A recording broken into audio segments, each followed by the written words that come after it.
Hello guys, welcome to my video, welcome to my channel. Today is the 13th of February 2024 and I plan to do flagpoling at the Blue Water Bridge at Port Huron in Sarnia. I had applied for my postgraduate work permit on the 21st of December after I graduated on the 19th or the 20th. On the 20th I received my transcripts and my certificate of completion from the college. I applied on the 21st on IRCC. Ever since then, I am still waiting for my approval letter. I just received a submission of confirmation that is acknowledging that they received my request for a BGWP.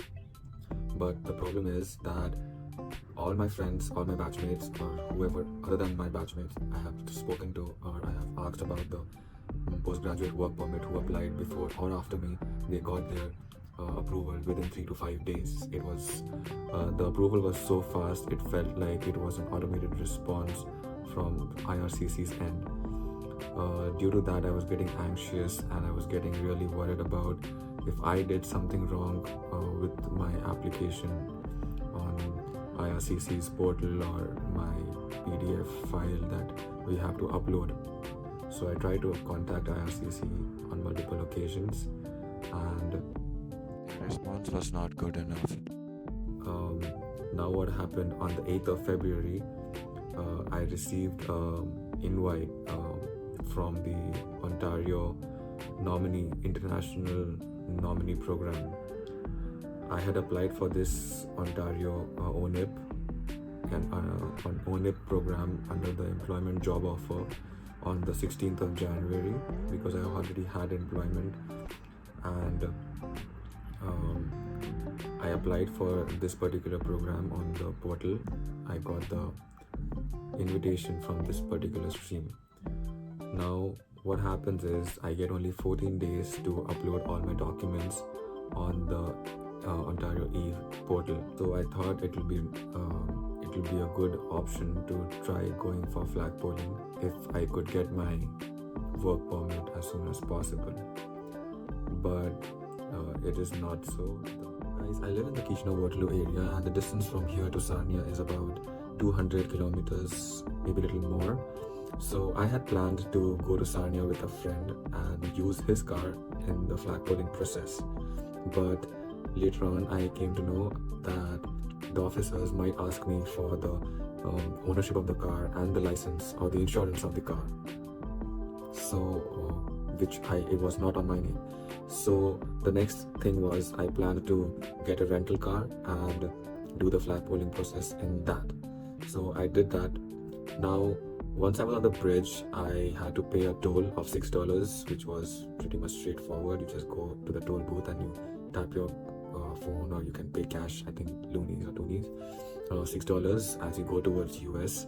And while I went, it was about 11 a.m. and there was a very big line to enter the US border. And as I was approaching the US border, there was a very big sign on top, US-Canada Immigration Nexus. I felt that the Nexus, I should be using that Nexus lane, but to my surprise, that Nexus lane was like a fast lane, and nobody is allowed to go on that until you have a Nexus card for yourself. So guys, do not get into the Nexus lane, because once I went into the US border and they spoke to me, they told me that don't do this mistake again, otherwise you could be penalized with $6,000 US for doing that. So guys, be careful and do not enter the do not enter the Nexus lane on these bridges. So once I reached there and I told them that I had the intention of doing flagpoling so that I can get my work permit, they were okay with it, and I had to wait over there for some queue. And then one of the officers called me in. He did my processing. He charged me $6 for it, and he checked my vehicle for just for screening, like what all I had. I didn't have anything in my vehicle other than my school stuff, so that was okay. After that, he told me I was clear to go, and he didn't give me any kind of form or anything, because he told that you are legally admissible in the US, so he could not deny my status or deny my entry in the US. So he told me like, yeah, you can go into the car and go back. So on my way back again, there was a toll that I had to pay. That was about $3 or $4 that I had to pay, and I had to come all the way back to the CBSA border, that the Canadian Border Service Agency border. And over there, I met the agent with whom I had the conversation about my flagpoling. The questions that I was asked at the border was, did you apply online? I said yes. Then secondly, they said, why do you, after you have applied it, why can't you wait? So I have told them that I had applied for Ontario PNP program, and I got the nomination and I got the acceptance, and I need to upload my work permit from that. But then they wouldn't acknowledge that. They just told me that you have to wait for some officer from RCC to review the file, and I had nothing to tell them other than that. So she told me like she couldn't help me out there, and therefore I didn't have any other thing to tell her. So they told me to just enter Canada after I had done the flagpoling thing, and they denied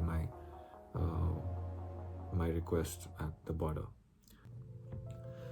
So guys, it was a very disappointing day for me, but I wouldn't say it was a complete waste of time, as I tried whatever I could at this point of time to get my work permit. Well, later on, whenever I receive my work permit, I will make a video of that too, and let's see how long does it take to get my work permit. So hopefully I get it soon. Well, after all this going back and forth, I was really sad and disappointed. So I went to the Blue Water lakefront, and honestly, it was breathtaking, peaceful, and really calm.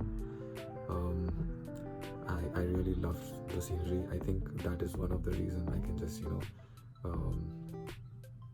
I can just let all these things go, because the view was so nice that I felt that all this thing and the trip to Sarnia was worth it, and all the money that I spent this time, it was worth the scenery and the trip to Sarnia. Well, apart from this, I have heard about a friend who got his work permit after like 9 to 10 months, due to which I am even more worried about my own work permit. My first rental car. There you go. Not even a car's truck.